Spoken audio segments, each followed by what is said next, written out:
नमस्कार, स्वागत है मॉर्निंग न्यूज में। मैं हूं हर्षदा, आपके साथ खबर सबसे पहले दौसा से है। झुंझुनू जिला परिवहन अधिकारी पद पर पदस्थापित मक्खन लाल जांगिड़ को पूर्व विधायक राजेंद्र सिंह गुड़ा द्वारा अपमानित किए जाने के मामले में तूल पकड़ लिया है। पूर्व विधायक ने पदाधिकारी मक्खन लाल जांगिड़ को अभद्र भाषा से अपमानित किया, जिससे पूरे जांगिड़ समाज में आक्रोश का माहौल है। इसी मामले की बाबत में अखिल भारतीय जांगिड़ ब्राह्मण महासभा दौसा के जिला अध्यक्ष कैलाश चंद्र जांगिड़ के नेतृत्व में सभी समाज बंधुओं द्वारा जिला कलेक्टर को ज्ञापन दिया और पूर्व विधायक द्वारा माफी मांगने की मांग की गई। दौसा से अश्विनी जांगिड़ की रिपोर्ट। बीकानेर से खबर है, जहां जिला कलेक्टर नम्रता वृष्णि की अध्यक्षता में सोमवार को कलेक्ट्रेट सभागार में विभिन्न विभागों की एवं बजट घोषणाओं की समीक्षा बैठक आयोजित हुई। बैठक में जिला कलेक्टर ने बजट घोषणाओं को जल्द पूरा करने को लेकर संबंधित अधिकारियों को निर्देशित किया। संपर्क पोर्टल पर परिवेदनाओं को 30 की बजाय 15 दिन में ही निस्तारण के निर्देश दिए। बैठक में जिला कलेक्टर ने कहा कि सरकारी अस्पताल में बच्चे के जन्म के बाद परिजनों से जन्म प्रमाण पत्र फॉर्म भरवाकर अपलोड नहीं किए तो पेनल्टी अस्पताल पर लगाई जाएगी। बैठक में डीएफओ ने कहा कि जिला मुख्यालय पर मरुधरा बायोलॉजिकल पार्क इसी साल जुलाई में वन महोत्सव के दौरान शुरू कर दिया जाएगा और इसी को लेकर तैयारियां अंतिम चरण में हैं। दूसरे राज्यों से जानवर लाए जाने के प्रयास चल रहे हैं। बीकानेर से लोकेश भौरा की रिपोर्ट। डीडवाना में साफ थाली अभियान को लेकर लोगों में जागरूकता का संचार हो रहा है। इसी क्रम में डीडवाना के अतिरिक्त जिला कलेक्टर रह चुके सेवानिवृत्त आरएसएस अधिकारी शिवराम वर्मा के साफ थाली अभियान को आज एक और समर्थन मिला।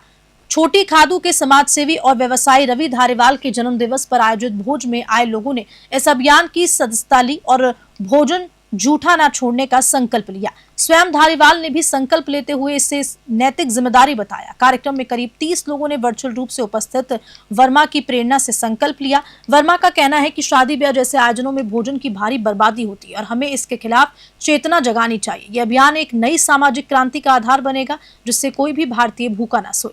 डीडवाना से गुलाम नबी आजाद की रिपोर्ट। मानवता की मिसाल पेश करते हुए पादू निवासी डॉक्टर गोपाल जांगिड़ ने एक बार फिर से आपातकालीन स्थिति में रक्तदान किया।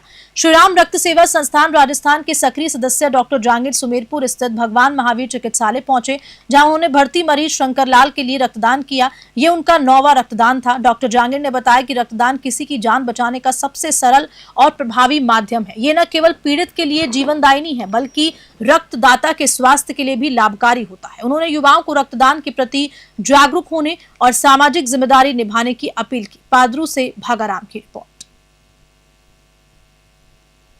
डीडवाना जिले के नजदीकी ग्राम धुडीला के पास सोमवार को 2 कारों में आमने सामने भिड़ंत हो गई। इस हादसे में कुल 6 लोग गंभीर रूप से घायल हो गए। हादसे में भीवाराम को गंभीर अवस्था में लाडनू के सरकारी हॉस्पिटल ले जाया गया, जहां से डॉक्टर्स ने उसे हायर सेंटर रेफर कर दिया। बाकी 5 घायलों को 108 एम्बुलेंस से डीडवाना के राजकीय बांगड़ अस्पताल लाया गया, जहां 3 घायलों की हालत गंभीर होने पर उन्हें हायर सेंटर रेफर किया। पुलिस ने घटना की जानकारी मिलते ही अस्पताल पहुंचकर जांच शुरू कर दी है। हादसे के बाद क्षेत्र में दहशत और अफरा तफरी का माहौल बन गया। डीडवाना से गुलाम नबी आजाद की रिपोर्ट। कोटा जिले में सोमवार को एक बड़ा हादसा होने से टल गया। केशवपुरा चौराहे पर स्थित अपना ढाबा में अचानक आग लग गई। आग इतनी तेजी से फैली कि ढाबा पूरी तरह जलकर खाक हो गया। हालांकि समय रहते दमकल विभाग की टीम मौके पर पहुंच गई, आग पर नियंत्रण पा लिया।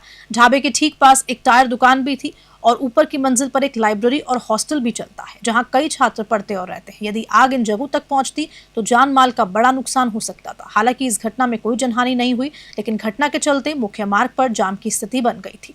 आग लगने के कारणों का फिलहाल पता नहीं चल सका है, जांच जारी है। कोटा से कामिंदु जोशी की रिपोर्ट। कोटा जिले के जवाहर नगर थाना क्षेत्र स्थित राजीव गांधी नगर में सोमवार शाम करीब 6 बजे एक सनसनीखेज वारदात हुई। एक युवक को उसके ही जीजा ने साइबर कैफे में घुसकर गोलियों से भून दिया।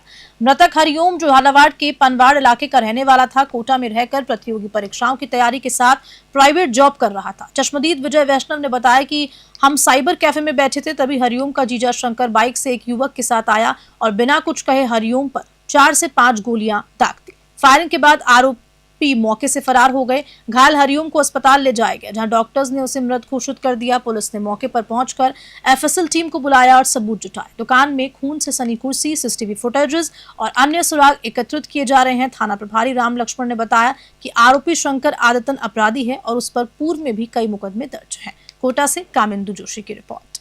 बस थाने पर सूचना प्राप्त हुई कि एक मोबाइल की शॉप और स्टेशनरी की शॉप है, वहाँ पर फायरिंग की घटना हुई है। मौके पर जाब्ते सहित पहुंचे। यहाँ पर आके देखा तो कुर्सी के पास ब्लड मिला हुआ था। घायल को मैत्री हॉस्पिटल में इलाज हेतु भेज दिया गया था। अभी मृतक और जिसने घटना कारित करी आपस में रिश्तेदार हैं। घटना कारित करने वाले आतंक बदमाश है। ये मेरा भाई दुकान पे बैठा था, अपने भाई की दुकान थी वो भी, तो एक आया मुंह बांध के साफी से, उसका नाम शंकर लाल था। वो आते ही उसने गोलियां चला दी डायरेक्ट।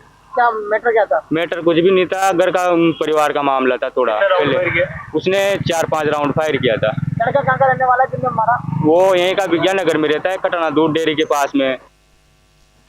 रायसिंह नगर से खबर है, जहां गंगनहर में सिंचाई के लिए पूरे पानी की मांग को लेकर आज अखिल भारतीय किसान सभा के बैनर तले किसानों ने जोरदार प्रदर्शन किया। प्रदर्शन से पहले किसानों ने पब्लिक पार्क में सभा का आयोजन किया। सभा को किसान नेता कालू थोरी और महादेव बिश्नोई से संबोधित किया। कालू थोरी ने चेतावनी देते हुए कहा कि यदि सरकार ने समय रहते गंगनहर में पानी नहीं बढ़ाया तो किसान मजबूरन प्रशासन को ठप करने की दिशा में कदम उठाएंगे। सभा के बाद किसानों ने नारेबाजी करते हुए एसडीएम कार्यालय पहुंचकर मुख्यमंत्री भजन लाल के नाम ज्ञापन दिया और शीघ्र समाधान की मांग की। रायसिंह नगर से राजू शर्मा की रिपोर्ट।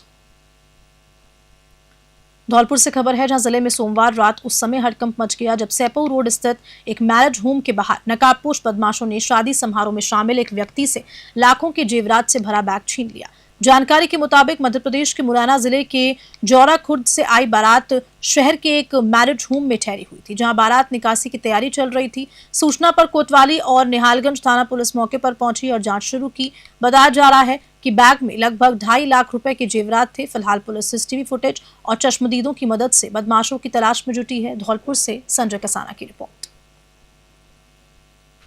धौलपुर पुलिस अपराध नियंत्रण के साथ साथ सामाजिक सरोकारों में भी मिसाल पेश कर रही है। आपको बता दें कि बाड़ी कोतवाली थानाधिकारी अमित शर्मा के नेतृत्व में एक अनूठी पहल करते हुए थाना स्टाफ ने थाने में अस्थायी रूप से कार्यरत कुक महेंद्र सिंह की 2 बहनों की शादी में 41,000 रुपए की राशि और वस्त्र मायरा के रूप में भेंट किए। महेंद्र सिंह उमेर गांव का निवासी है और बाड़ी थाने में लंबे समय से कार्यरत है। इस भावुक पल में पुलिसकर्मियों ने कहा कि महेंद्र हमारे परिवार का हिस्सा है और परिवार के सदस्य के साथ खड़ा रहना हमारा कर्तव्य है। धौलपुर से संजय कसाना की रिपोर्ट। बेंगू उपखंड क्षेत्र के पारसोली में बजरी माफियाओं की मनमानी सरकार की जीरो टॉलरेंस नीति को धत्ता बता रही है। दिन दहाड़े अवैध बजरी खनन और बिना नंबर प्लेट के वाहनों से खुलेआम परिवहन किया जा रहा है। खनिज विभाग की चुप्पी और कार्रवाई का अभाव ये दर्शाता है कि बजरी माफियाओं का प्रशासनिक सिस्टम से मजबूत गठजोड़ हो सकता है। स्थानीय लोग बताते हैं कि बजरी के अवैध कारोबार पर रोक लगाने के लिए ना तो गश्त बढ़ाई गई है, ना ही कोई ठोस कार्रवाई हुई है। मुख्यमंत्री की जीरो टॉलरेंस नीति के बाद भी ऐसी स्थितियां सरकार की कार्यप्रणाली पर सवाल खड़ा करती है। बेगू से ब्यूरो रिपोर्ट।